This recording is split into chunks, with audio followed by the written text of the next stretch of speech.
단막증해하면 동연명배 하리라나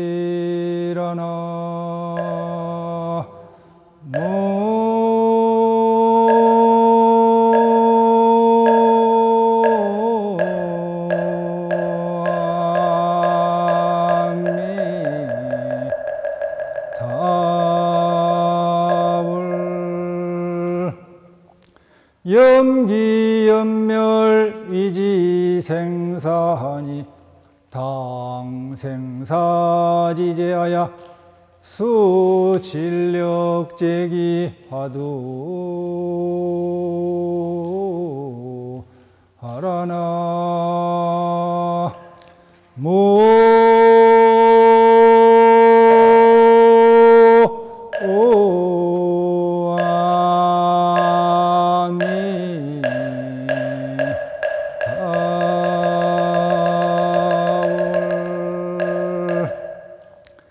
지도는 무난이나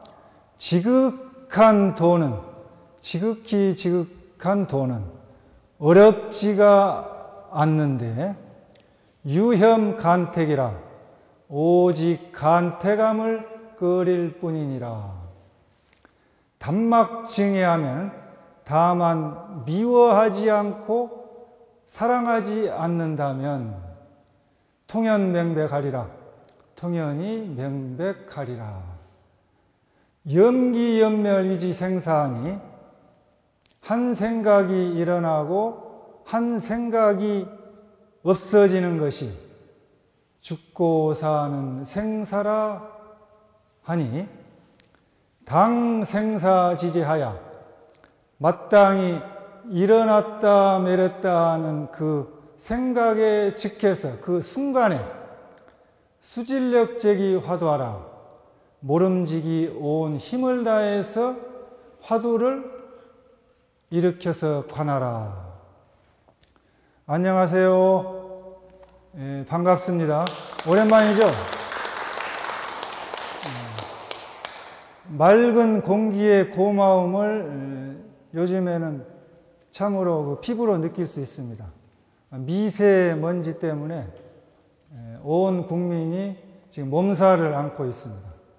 밖에 나가려면은 마스크를 쓰지 않고서는 다니기 어려울 정도로 미세먼지가 심합니다. 또 남쪽에서는 매화꽃, 또 개나리, 진달래, 얼마 안 있으면 또 벚꽃이 활짝 피어서 올라올 것입니다. 이 법왕사 정원에도 매화꽃이 활짝 피었더라고요. 그래서 아주 그 따뜻한 봄의 계절입니다. 여러분들 밖에 나들이를 가지도 않고 또 100일 동안 이렇게 백고자 법회에 참석하셔서 열심히 기도 정진하시는 보살님들, 신도님께 존경의 예를 표합니다. 항상 여러분들 곁에서 기도를 해주시고, 어제 왔더만 또 천일 기도를 주의스님께서 직접 하시고 오후 늦게까지 기도를 하시고 계셨습니다. 또 아침에 보니까 법왕사 월간 잡지를 또 발송하시는데 또 막 이렇게 발송 작업을 하시고, 옆에도 보니까 그 커피숍도 잘 만들어 놨더라고요.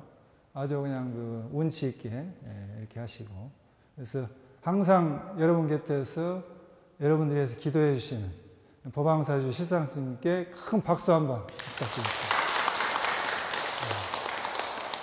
달성군 가창면 삼삼리 소재에 약 5천여 평 땅 매입불사를 이미 완료하였고, 지금 한 100평의 4층 종합사회복지관, 복지타운을 건립 중에, 추진 중에 있습니다. 많은 동참들 해주시면은 주의스님의 원력불사가 한층 더 힘을 받지 않나 이렇게 생각합니다.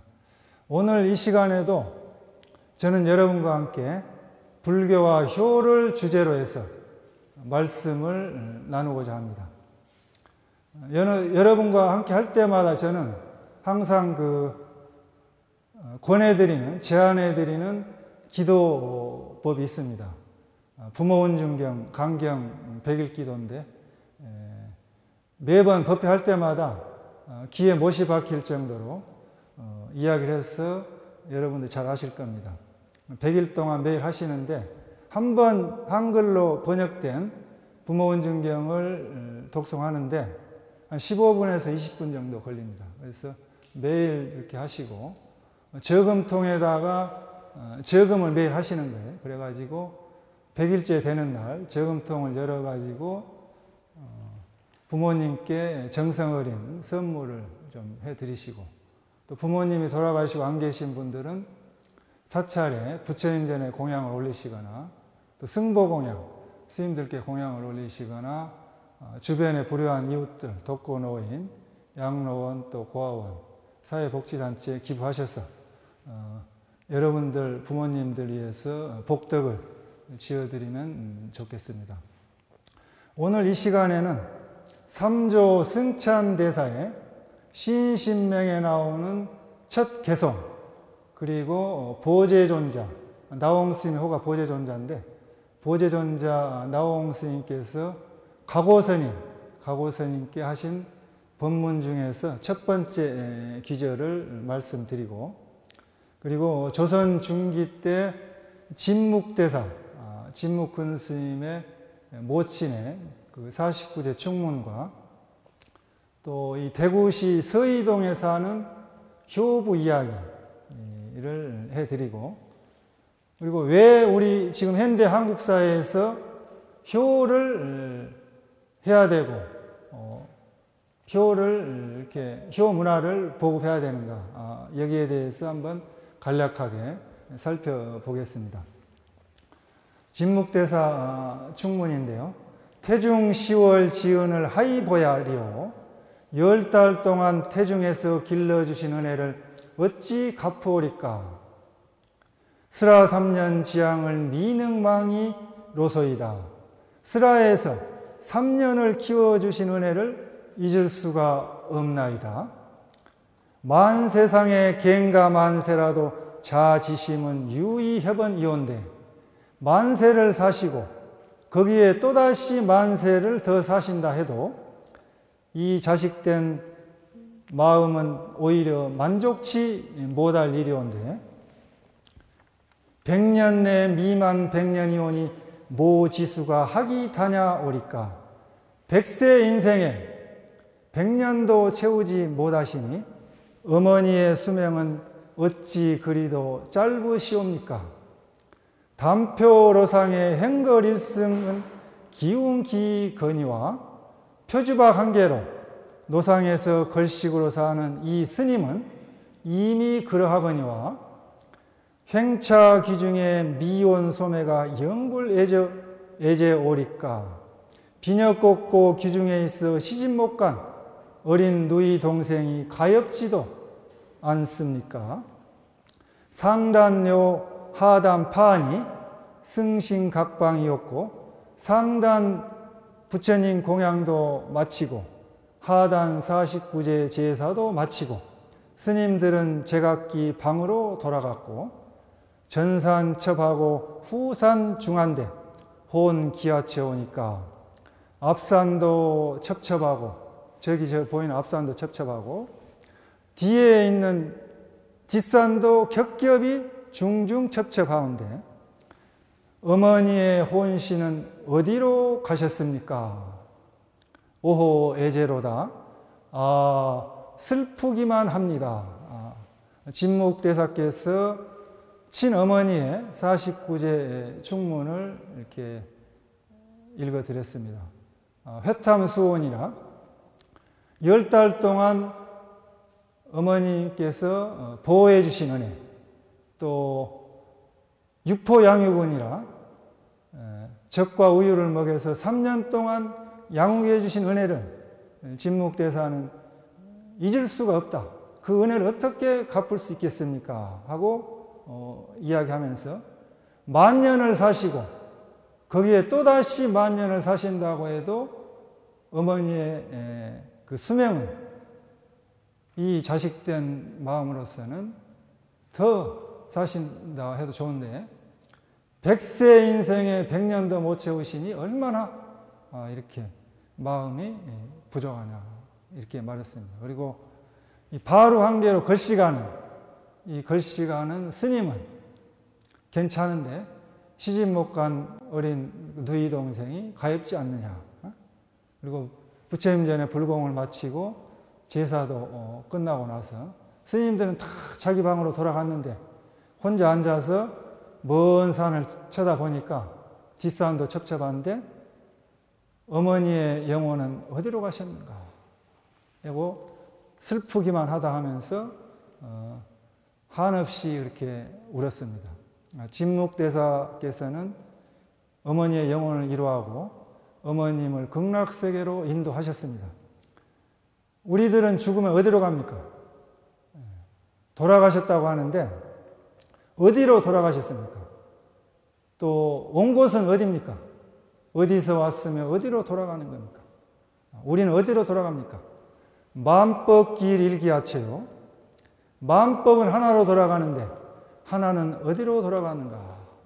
진묵대사는 조선시대 중기 수행력이 깊은 스님이고 신통력이 유명한 스님이었습니다. 그래서 전라북도 김제 만경대 유황산에 어머님의 묘소를 해드렸는데 어머님께서 진묵대사가 출가하니까 자손의 대가 끊어서 내 묘소를 누가 지켜줄 것인가 하고 단식을 하니까 무자손 천년향화 지지라. 그러니까 없을 무자 아들 자자 손자 손자. 자손이 없는데도 천년 동안 향화가 끊어지지 않는 터라 명당이다 해가지고 거기다가 어머니 묘소를 썼습니다. 지금은 사찰에서 만년입회도 많이 모셔서 여러분들 부모님들, 할아버지 할머님들을 이렇게 차례도 지내드리고 또 추모제도 이렇게 지내드립니다. 지금 현대사회는 자식들이 있음에도 불구하고 제사들을 안 지내서 향화가 끊어지게 됐어요. 그렇지만은 우리 사찰에서는 그 향화가 끊어지지 않게 여러분들의 조상님들을 이어서 이렇게 제사를 지내드리고 있습니다. 제가 서울에서 학교를 다닐 때 경복궁 옆에 법련사라고 있었어요. 근데 송강사 포교당인데 왜 법련사라고 했냐면은 법련화보살이 주택을 시주를 해가지고 기부를 해서 사찰이 되었습니다. 그래서 법련화보살의 이름을 따서 법련사라고 했는데 법련화보살 그 시주자의 추모제를 지내드리는데 그 한 신도님이 거기 참석하고 너무나 감동을 받아서 나도 유산을 사찰에다 기증을 해야 되겠다. 어느 자식이 이렇게 그 부모님 제사를 잘 지내드릴 것인가 하고 감동을 받았다고 합니다. 그만큼 우리 사찰에서는 그 효를 모토로 해서 여러분들의 부모님들을 잘 모시고 해 나가고 있습니다. 대구시 중구 서이동에 사시면서 그 효행을 하신 그 보살님이 있는데 20여 년 전에 전국 그 각지에 있는 효행하시는 그런 그 효부를 실태조사를 해가지고 추천을 받아서 효행실록이라고 발간했습니다. 그 효행실록에 실린 그 효행담인데 20여 년 전에 그 곽영순 보살님이 63세였어요. 지금 2019년도로는 83세인데 그때 당시 이야기입니다.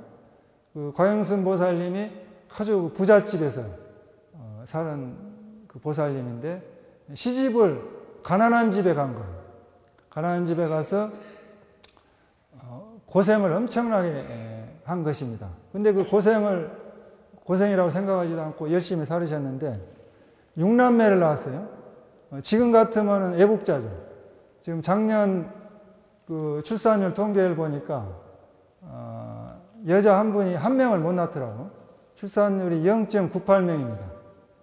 0.98명은 전 세계에서 1등 국가예요. 저출산 1등 국가. 그래서 6명을 낳았으니까 얼마나 국가에 그렇게 애국을 한 보살입니까? 그러니까 그 보살님이 시집을 갔는데 그 남편의 형님이 장남인데 그 큰 시숙이라 하죠. 큰 시숙이 돌아가셨어요.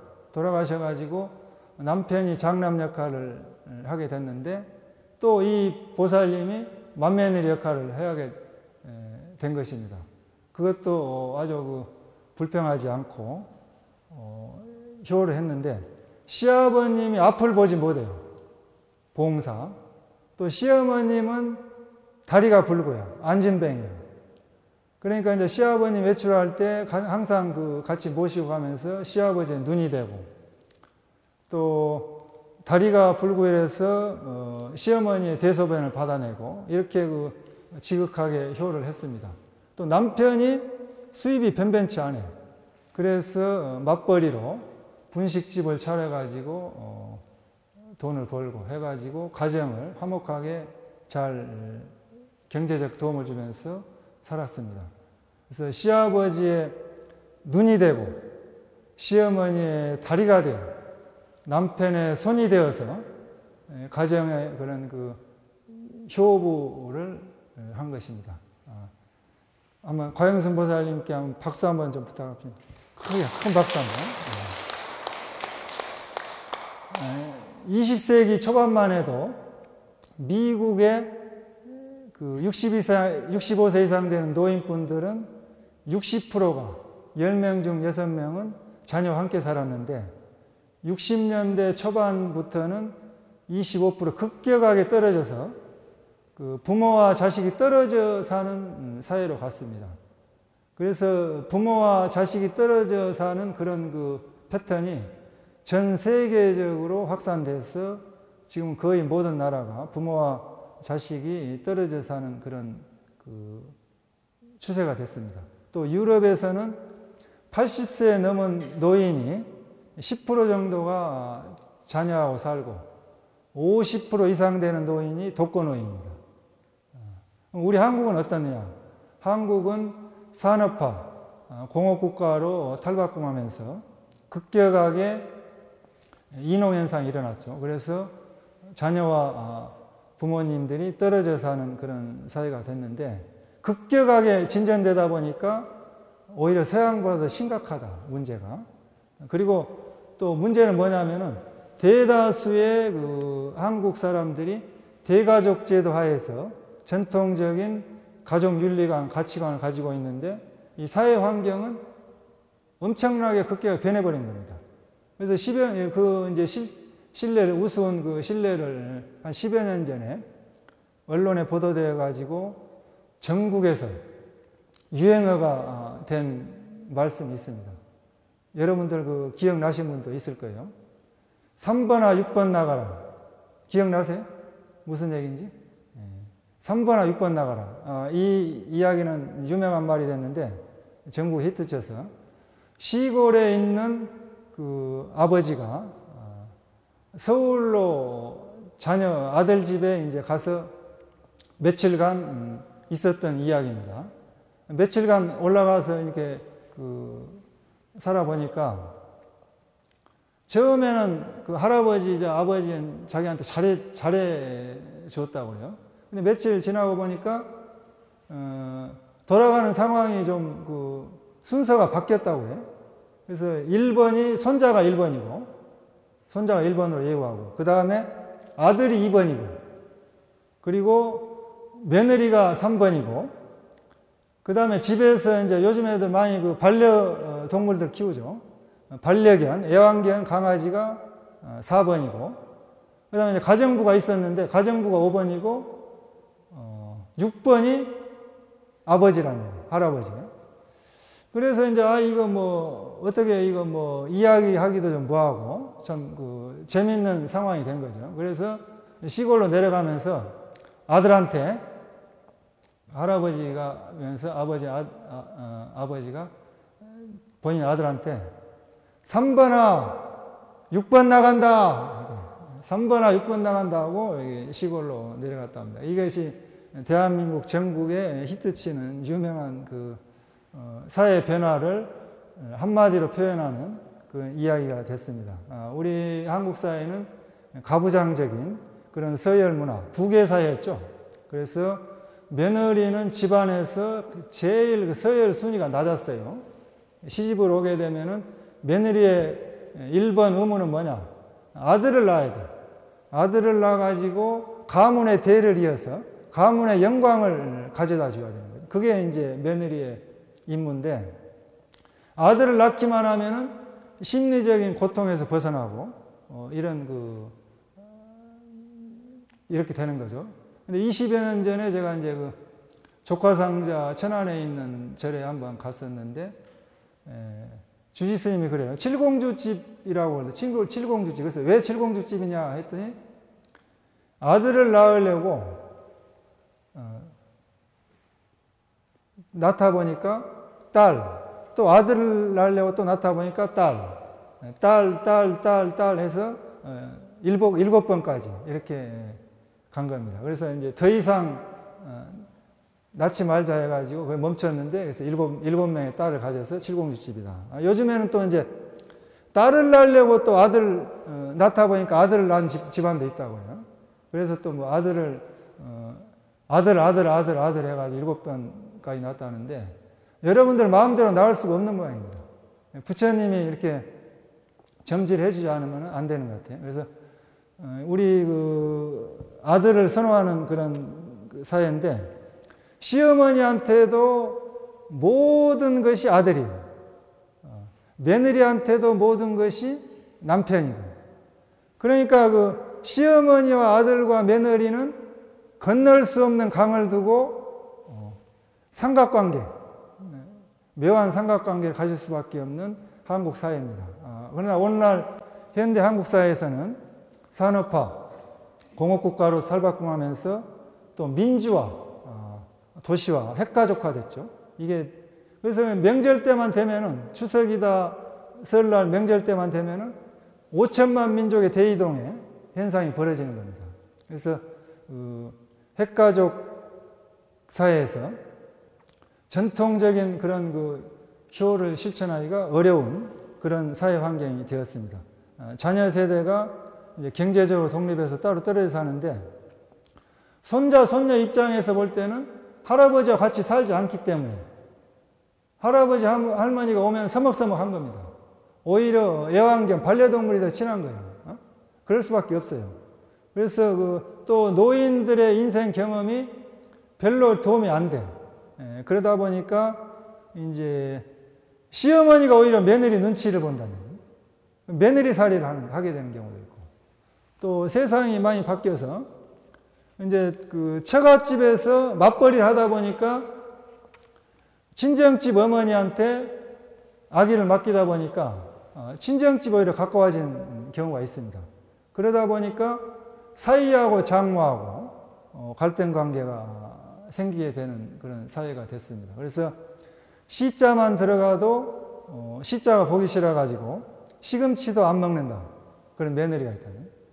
또 이제 처갓집 식구 소리만 들어도 지긋지긋하다, 그런 사이가 있고, 시집살이하는 며느리, 며느리살이하는 시어머니, 또 처가살이하는 사위살이하는 장모, 이렇게 사회가 참 많이 변했습니다.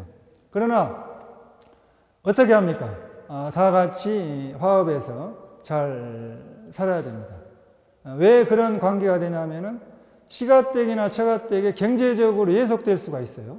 그래서 남편 쪽이나 부인 쪽에서 불만을 가질 수밖에 없는 그런 상황이 될 수 있습니다. 그래서 여러분들이 자녀들을 독립시켜서 경제적으로 자립할 수 있게 해주게 해야 됩니다. 무조건 도움만 준다고 해서 밑빠진 독에 물 붓기야. 밑빠진 독에 물 붓기니까 자립할 수 있게끔 도와줘야 되는 겁니다.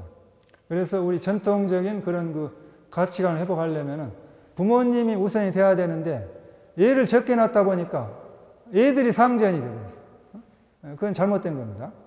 그래서 작년에 2018년도 12월 초에 광주여대 경찰법학과 박종렬 교수님이 한국 법이론 실무학회에서 발행한 법이론 실무 연구에 게재한 논문이 있습니다.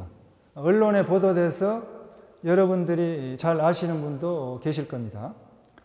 무슨 제목의 논문이냐 하면은 민법상 노부모 부양에 대한 문제점과 개선 방안이라는 그런 논문입니다. 그 내용을 살펴보면은 거기에 이제 인용된 그 내용이 있는데 경제협력개발기구 OECD죠. 경제협력개발기구에서 최근 발표한 불평등한 고령화 방지 연구소. 그러니까 OECD 38개 국가에서 그 불평등한 국가가 있다 이거죠. 노인들이 빈곤 때문에. 그걸 조사해서 보고를 하는데 한국이 어떻게 나왔냐면은 65세에서 75세까지 노인의 빈곤율이 42%랍니다. 그러니까 10명 중 4명이 빈곤 때문에 고통받고 76세 이상 되는 노인의 빈곤율이 60.2%라는 거죠. 그래서 38개 국가 중에서 대한민국이 노인 빈곤율이 1등입니다. 1등. 좀 부끄러운 그런 1등 국가인데 그 노인 빈곤율도 문제지만은 더 큰 문제는 뭐냐? 한국 사람들이 한국의 자녀가 부양음으로써 노부모님을 당연히 모셔야 된다는 그런 생각을 가지는 비율이 점점 떨어진다는 얘기예요. 노부모님 안 모신다는 얘기예요. 그 또 문제는 한국의 부모님들마저도 자신들 노후를 자녀들에 기대거나 기댈 수 있다는 생각이 줄어들고 있는데 국가가 노인을 부양해야 한다. 이런 그 희망하는 그 경향이 짙게 나타나고 있다고 이렇게 그 교수님이 꼬집었습니다. 꼬집었는데 한국은 노부모에 대한 부양이 무조건 실행해야 한다는 의무가 아니에요.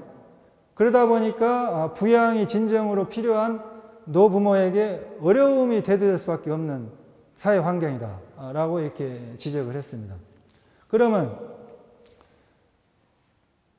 자녀들이 더 좋은 직업을 가지기 위해서 돈을 벌 수 있음에도 불구하고 자격증을 취득하기 위해서 학원을 다니는데 노부모님들이 가사도우미나 간병이나 경비 이런 그 어려운 그 업종을 마다하지 않고 돈을 벌어서 자녀들에게 지원을 해준다는 얘기죠. 그렇게 살아온 지 오래됐는데 다 큰 성년이 된 애들이 나이가 많은 노부모가 더 많은 일을 해야 한다는 것은 이 자연의 순리에도 맞지도 않고 또 노부모님을 자녀가 부양하지 않는 것은 공평하지 않다. 그러므로 노부모님이 자신의 힘으로 살아갈 수 없을 때는 반드시 자녀가 노부모님을 부양음을 이행해야 한다는 것입니다. 그런데 과거에는 사람이라면 누구나 효를 행해야 한다는 그런 생각이 효도 문화가 전 국민에게 의식이 되어 있어서 법제화를 하지 않아도 당연한 일로 생각했어요. 전통 그 효문화로. 근데 이제 그런 그 의식들이 점점점 사라져 가다 보니까 국가와 사회에다 책임을 떠넘기려 한다는, 책임 회피를 한다는 것입니다. 그래서 제도적 시스템으로 법제화를 해서라도 국민들이 효를 실천해야 한다. 이렇게 주장을 했는데 참 이 부끄러운 세상이 되어가고 창피한 일입니다. 그럼 다른 나라는 어떻게 하고 있는가? 이것을 그 실태 파악을 해가지고 논문에서 이렇게 나와 있는데 프랑스는 어떻게 하고 있냐면은 프랑스 민법 제205조에 자녀는 부양을 필요로 하는 부모와 기타 직계 존속을 부양할 책임을 진다라고 이렇게 그 프랑스 민법 205조에 규정을 하고 있답니다. 그럼 영국은 어떻게 하고 있냐? 영국은 부양 의무자가 부모님을 부양하지 안 해가지고 영국 국가에서 부양 의무 부조가 들어가게 되면은 그 부조위원회라고 있다고요. 영국 부조위원회하고 지방 당국에서 일정한 방법에 의해서 부조비를 회수할 수 있다는 것입니다. 그리고 부양 의무를 이행하지 않으면은 근고형, 벌금형을 해가지고 처벌한다는 거예요. 그러니까 노부모를 모시지 않으면은 감옥에 집어넣거나 아니면 벌금을 물어가지고 국가에서 처벌한다는 거죠. 영국에서. 그럼 중국은 어떻게 하고 있냐? 중국은 헌법에다 명시해버렸어요. 헌법 49조에다가 최고의 국가의 그 헌법이죠. 헌법 높은 법에다가 뭐라고 규정을 했냐면은 성인이 된 자식은 부모님을 부양하고 부조할 책임이 있다라고 이렇게 명확하게 명시하고 규정하고 있답니다. 그래서 그리고 그 하위법에다가 민법 노인권익보장법에 중국 노인권익보장법에 6년 전에 개정된 그 법에 2013년도 7월에 개정했는데 60세 이상 부모님이 살아서 생존하고 있는 경우에는 성인이 된 자식들은 금전적으로 정신적으로 도움을 줘야 된다. 의무사항이라는 거죠. 그 다음에 노부모님이 따로 떨어져 살 경우에는 수시로 집을 찾아가서 문안을 올리고 물어야 한다. 중국 그 노인권익보장법에 민법에 이렇게 규정을 하고 헌법에다가 무조건 책임을 져야 된다. 이렇게 법적으로 법제화해서 실행을 하고 있답니다. 그럼 한국은 어떻게 하고 있냐? 한국은 한국 민법의 974조에 직계 혈족 및 그 배우자 간 기타 친족 간은 서로 부양 의무가 있다라고 규정하고 있을 뿐이지 노부모님에 대한 부양은 자녀가 경제적으로 여유가 있을 경우는 2차적인 의무로 하기 때문에 우리 대한민국 국민들이 책임 회피를 하고 있지 않나. 이렇게 그 박정렬 교수가 논문에서 이야기를 하면서 우리 그럼 대한민국도 민법 제4편에 친족편이라고 있답니다. 친족편에다가 새로운 신설사항을 추가해야 된다. 어떤 내용을 추가해야 되느냐?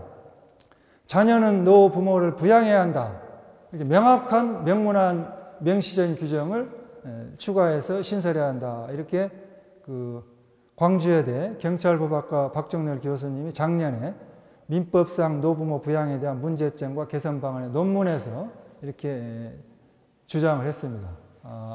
국회에서 할지 안 할지는 모르겠지만은 이 그 경찰법학과 교수님이 전 세계의 그런 각국의 나라 실태 조사도 하고 또 한국 사회의 그 변화된 사회 환경을 많은 그 고민을 해서 이렇게 그 제시를 했습니다.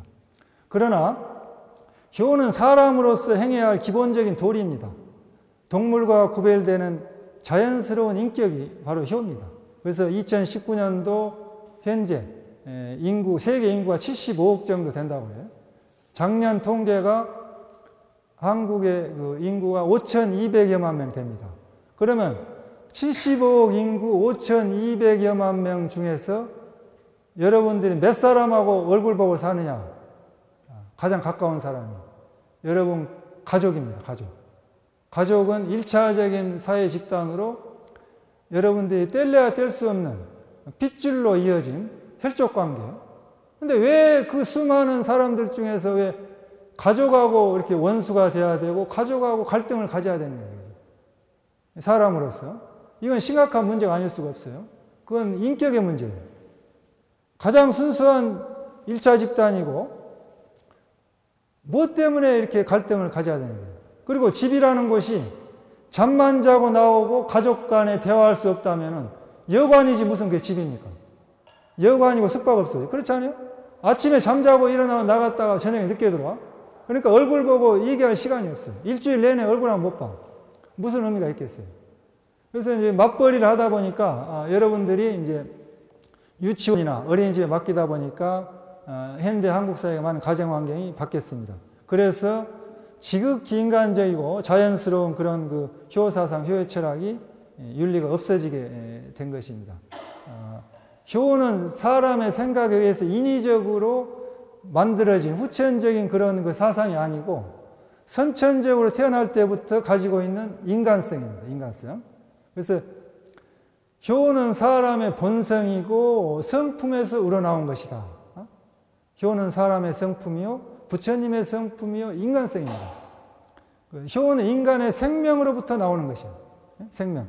모든 생명은 무한대로 이어지는 연속되어 끊어지지 않고 발전되는 연속성과 자기 자신을 어쩌면 속성을 가지고 있다는 거죠. 그래서 생명에 대한 애착과 생명에 대한 존중과 생명에 대한 경외심을 가지는 것입니다. 부처님께서 태어나셔서 하늘의 손을 가리키고 땅을 가리키면서 천상천하 유아독존이다 이렇게 읊으신 것도 여러분들의 생명이 이 세상에서 존귀하고 고귀하다는 것입니다. 부처님의 생명, 신성한 생명을 이어받은 것이라는 거죠. 그래서 그 은혜를 여러분들이 생명의 은혜를 부모님한테 감사해야 되는 거죠. 그래서 효는 외부로부터 강요되는 것이 아니고 마음으로부터 우러나는 것입니다. 그러한 효의 철학을 가지고 있는 게 우리 불교인데, 대방편 불보은경에 서가모니 부처님께서 전생에 수사제 태자였던 시절이 있었습니다. 경전에 나온 이야기입니다. 부모님과 국가리에서 서가모니 부처님 전생에 자신의 몸을 바쳐서 희생해가지고 부모님도 구하고 나라도 구했습니다. 과거 전생에 부모님께 효용한 그런 복력으로 성불을 하게 된 것입니다. 그래서 곧 효는, 불교에서 효는 성불과 동일한 의미를 가집니다. 효를 해야만 성불할 수 있다는 거죠. 그래서 성불에서 중생을 제도하는 것도 과거 전생에 여러분들의 부모님, 다급생내 몸을 받아나고 몸을 받아난 부모님들을 구제하는 거예요. 그러니까 효 따로 성불 따로 볼 것이 없습니다. 생명에 대한 회복이에요. 생명. 인간성 회복이고 부처님 세계로 가는 것도 여러분들이 부처님 세계로 돌아가시는 거예요. 극락세계에 돌아가시고 도솔천 내용국으로 돌아가셔서 성불하는 것입니다. 여러분들이 아일랜드의 그 세계적인 극작가 조지 버나드 쇼 잘 아시죠? 그 시저와 클레오파트라, 인간과 초인, 메투라셀라로 돌아가라, 성녀전 발표했고 노벨 문학상을 받았습니다.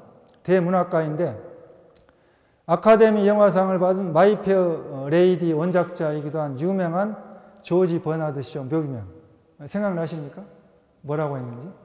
아주 유머스럽고 촌철살인하는 그 위트가 있는 묘기명인데, 우물쭈물하다가 내 이럴 줄 알았지. 우물쭈물하다, 그러니까 조지 버나드 쇼가 우물쭈물하다가 내 이럴 줄 알았지. 묘기명에다 써놓고 이렇게 하신 거예요. 그러니까 여러분들이 무슨 일을 할 때마다 우물쭈물 하시면 안 돼요. 우물쭈물 하시면은 시기를 놓쳐버립니다. 우물쭈물 하지 마시고 지금 당장 실천을 해야 됩니다. 법회 끝나고 나가셔서 당장 실천하십시오.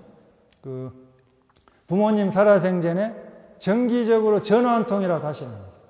또 정기적으로 문안 인사를 올리고 또 꼬박꼬박 그렇게 살아생전에 효를 하셔서 돌아가신 다음에 청개구리처럼 냇가에서 울으시면 안 돼요. 개굴개굴개굴하고. 그래서 여러분들이 우물쭈물 하다가 내 이럴 줄 알았지 하지 마시고 효를 실천하시기 바랍니다. 법회 시작할 때 삼조 승찬 스님의 신신명 척개송과 보제존자 나홍 스님의 가고선인이 보신 척개송을 말씀 올렸습니다. 지도는 문안이나 지극한 도는 어렵지 않은데 유행 간택이라 오직 간택함을 꺼릴 뿐이니 단막 증해하면 다만 미워하고 사랑하지 않는다면 통연 명백하리라. 통연이 명백하리라. 지도는 문안이나 지극한 도는 어렵지 않습니다. 도는 우리들이 일상생활 살아가는데 있습니다. 여러분들 살아가는 모습이 그대로 도예요. 도가 따로 생활 따로 있는 게 아닙니다. 우리 불교의 가장 지금 허술한 점은 뭐냐?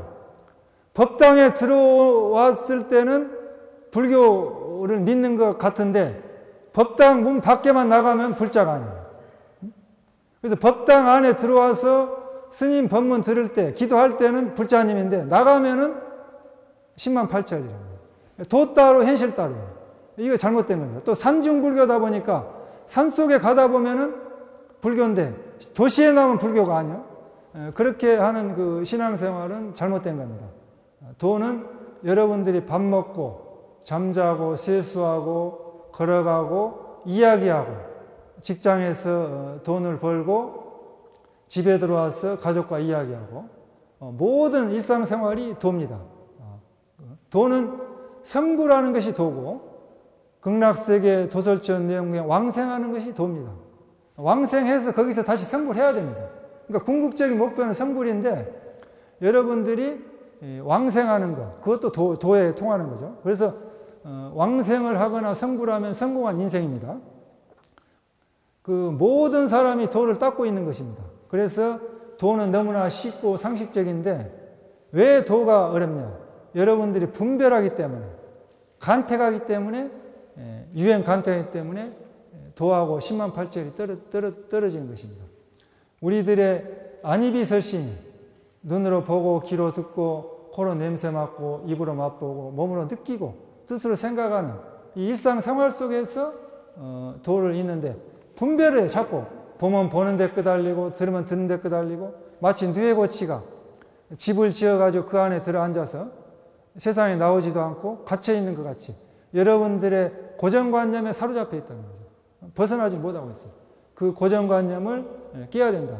단막증해하면, 다만 미워하고 사랑하지 않는다면 통연 면백하리라. 통연이 면백하니라. 사랑과 미움은 영원한 숙제입니다.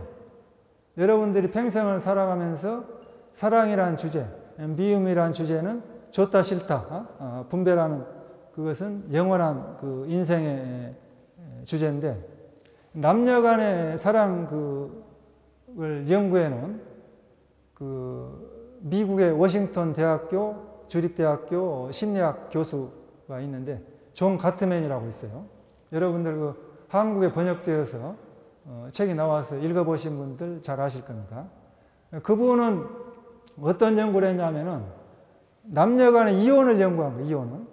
그래서 펜션 같은 집에다가 사랑의 연구소라는 그런 그 연구소를 차려놓고 서로 사이가 안 좋은 부부들을 2박 3일, 1박 2일 투숙시켜서 CCTV로 24시간 관찰하는 거예요. 관찰해가지고 그걸 분석해서 연구를 했습니다. 그래서 약 40여 년 동안에 3,000쌍의 부부를 그렇게 관찰 연구해가지고 190편의 논문을 썼습니다. 논문을 썼는데 우리나라에 번역된 그 존 가트맨 부부 감정 치유라는 책에 부부 관계가 진짜인가 가짜인가 이것을 실험하는 테스트 설문지 120가지 질문이 있어요. 그래서 그 질문지를 제가 3가지 핵심적인 것만 뽑아서 여러분들 그 양심을 속이지 말고 자신을 속이지 말고 스님이 얘기한 것을 내가 진짜 부부관계를 하고 있나? 진짜 남편과 부인인가 사이인지 한번 스스로 한번 판단해 보시기 바랍니다. 어떤 내용이냐면은 우리 남편과 부인의 사랑이 진짜인가 가짜인가 120가지 질문 중에서 3가지를 제가 한번 물어보겠습니다. 양심을 속이지 말고 한번 가슴에 손을 얹고 한번 생각해 보세요. 부인은 남편을 완전히 100% 신뢰한다. 남편은 부인을 완전히 100% 신뢰한다. 이게 첫 번째 질문 뽑은 거고, 두 번째 질문은 부인은 남편을 조건 없이 무조건 사랑한다. 남편은 부인을 조건 없이 무조건 사랑한다. 지금 시대에는 이 질문에 대해서 자유스러울 수 있는 분이 안 계실 것 같아요. 왜? 결혼하기 전부터 남자 연봉이 얼마인가? 남자 연봉이 3천만 원 이하면은 선을 보지 않는다고요. 울산에 사는 처녀가 대구에 있는 총각에게 선을 보라 하니까 1년에 얼마를 법니까? 그러니까 3천만 원 번다니까 보지 않겠습니다 했다고. 그래서 이 질문은 좀 자유스러울 수 없는 질문 같아요. 세 번째 질문은 부인은 남편이 남자와 외도를 하지 않는다. 남편은 부인이 여자와 외도를 하지 않는다.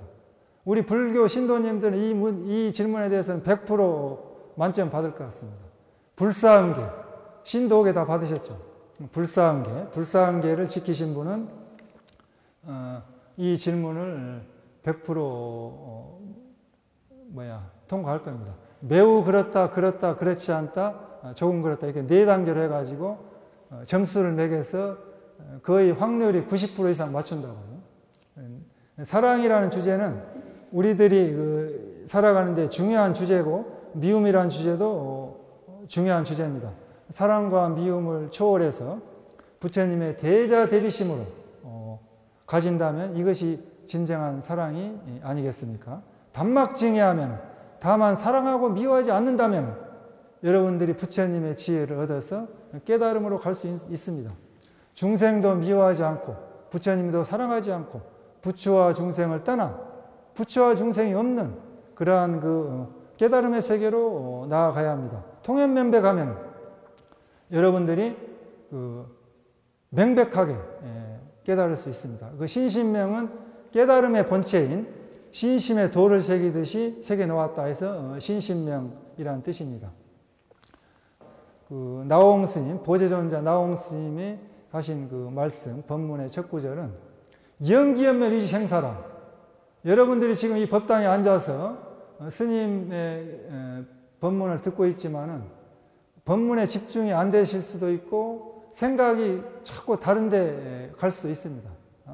일어났다 내렸다 하면서 한 생각이 일어나고 한 생각이 없어지는 것이 죽고 사는 생사이다. 법문 빨리 좀 끝냈으면 좋겠는데 일을 봐야 되니까 그런 생각부터 해서 무슨 생각이 일어나든지 그 일어나는 그 생각이 죽고 사는 생사다. 그러면 그 죽고 사는 생사 그 당처, 생각이 일어났다 내렸다 하는 그 당처, 그 순간에 당생사지지하여 수질력적이 화두하여라. 모름지기 온 힘을 다해서 화두를 일으켜라. 화두를 일으켜서 화두를 관해라. 그것이 참선입니다. 그러니까 여러분들은 항상 여러분들의 생각을 단속을 해야 됩니다. 무슨 생각이 일어나든지 간에 좋은 생각이든 나쁜 생각이든 그 생각을 단속하는 것이 수행입니다. 그러나 화두를 하지 않는, 참선하지 않는 불자님들은 어려워요. 또 발심이 안 되신 분들도 화두를 하기 어렵습니다. 그래서 염불을 하셔야 돼요. 염불을 하셔서 관세음보살을 하시거나 지장보살님을 부르시거나 또 주력을 하신 분들은 옴마이반매음이나 또 법신지는 오마비랑 감수바나 이런 그 주력과 염불 하셔서 또 강경을 하신 분들은 또 강경을 하시고 해서 그 생각을 단속해서 들어가야 됩니다.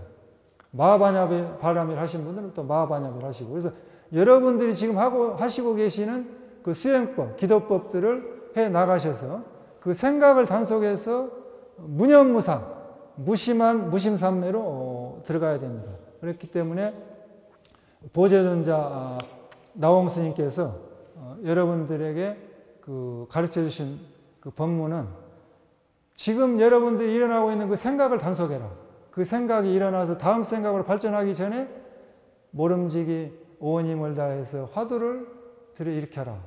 또 화두를 하지 않으신 분은 염불을 하라는 말씀입니다. 관세음보살, 나무아미타불, 지장보살 염불을 하시면 됩니다.